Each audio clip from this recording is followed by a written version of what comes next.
NCP general body യോഗത്തിൽ തർക്കം. Thomas K Thomas MLA പ്രസംഗിക്കുമ്പോഴാണ് വാക്കേറ്റം ഉണ്ടായത്.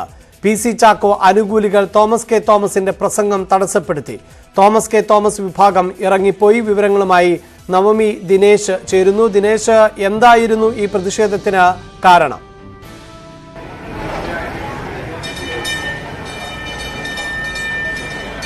അഭിലാഷ്, NCP സംസ്ഥാന ജനറൽ ബോഡി ഇപ്പോൾ എറണാകുളത്ത് തുടരുന്നതിനിടയിലായിരുന്നു ഇത്തരത്തിൽ PC ചാക്കോയും തോമസ് കെ തോമസും തമ്മിലുള്ളൊരു വാക്ക് തർക്കമുണ്ടായത്. അതായത് ആലപ്പുഴ ജില്ലാ സ്ഥാനാർത്ഥി നിർണയവുമായി ബന്ധപ്പെട്ട ഒരു തർക്കം ഇതിനു മുൻപ് തന്നെ നിലനിന്നിരുന്നു. PC ചാക്കോയും തോമസ് കെ തോമസും ഓരോ സ്ഥാനാർത്ഥികളെ മുന്നോട്ട് വെച്ചിരുന്നു. എന്നാൽ ഇതിനെ തുടർന്നുണ്ടായ തർക്കം ശരത് പവാർ ഇടപെട്ട് ഒത്തുതീർക്കുന്ന ഒരു സന്ദർഭമുണ്ടായിരുന്നു.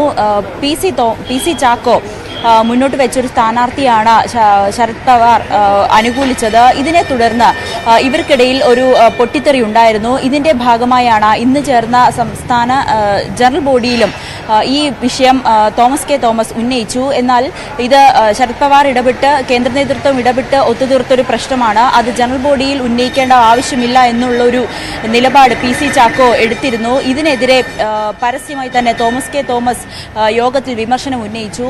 PC ചാക്കോ ഒരു ഏകാധിപതിയെ പോലെ പെരുമാറുന്നു. 2 MLA-മാരും അതിലൊരാൾ മന്ത്രിയാണ്. ഇത് കണ്ടിട്ടല്ലേ പാർട്ടിയിലേക്ക് PC ചാക്കോ വന്നത് എന്നൊരു വിമർശനമാണ് തോമസ് കെ തോമസ് ഉന്നയിച്ചത്. ഇതേ തുടർന്നാണ് തോമസ് കെ തോമസ് യോഗത്തിൽ നിന്നും ഇറങ്ങിപ്പോയത്.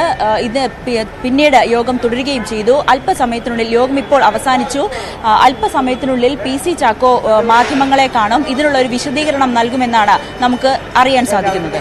നവമിയാണ് വാർത്തയുടെ വിശദാംശങ്ങൾ നൽകിയത്.